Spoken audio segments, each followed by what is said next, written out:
साहेब research सेंटरच्या YouTube चॅनलवर आपलं स्वागत आहे। तर शैक्षणिक वर्ष 2023-24 पासून NEP पॅटर्न नुसार MA एज्युकेशनचे सर्व प्रोजेक्ट रिपोर्ट हे स्वहस्तलिखित स्वरूपात बनवायचे आहेत। तर याबद्दल बऱ्याच मुलांना शंका आहे, तर ही सर्व माहिती आपण या व्हिडिओमध्ये बघणार आहोत। यशवंतराव चव्हाण महाराष्ट्र मुक्त विद्यापीठामध्ये सन 2023-24 पासून MA या शिक्षणक्रमाचे क्षेत्रीय प्रकल्प अहवाल म्हणजेच प्रोजेक्ट रिपोर्ट बनवणे अनिवार्य आहे।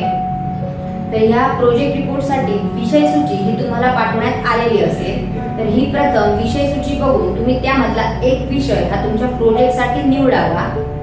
हा प्रोजेक्ट तुम्ही निवडला की ह्याची नोंद तुम्ही तुमच्या अभ्यास केंद्रामध्ये करावी, जेणेकरून त्या विषयाची पुनरावृत्ती होणार नाही।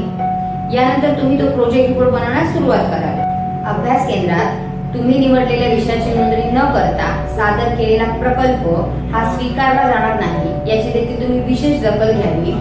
तसेच हा प्रकल्प स्वहस्तलिखितच असावा, प्रिंटेड प्रकल्प हा स्वीकारला जाणार नाही। प्रकल्प अहवाल लेखन याची PDF तुम्हाला तुमच्या अभ्यास केंद्रातून मिळालीच असेल। या फॉर्मॅटचा वापर करून तुम्ही तुमचा प्रोजेक्ट बनवण्यास सुरुवात करू शकता।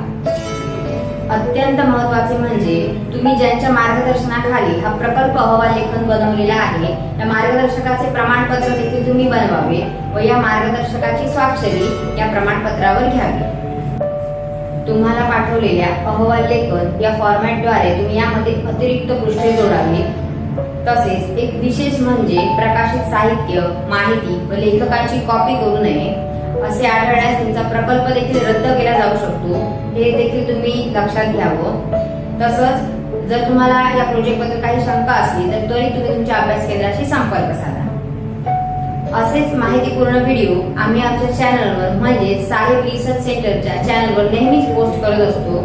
तर हे व्हिडिओ बघण्यासाठी आमच्या चॅनलला सबस्क्राईब करा व बेल आयकॉनवर क्लिक करा। थँक्यू।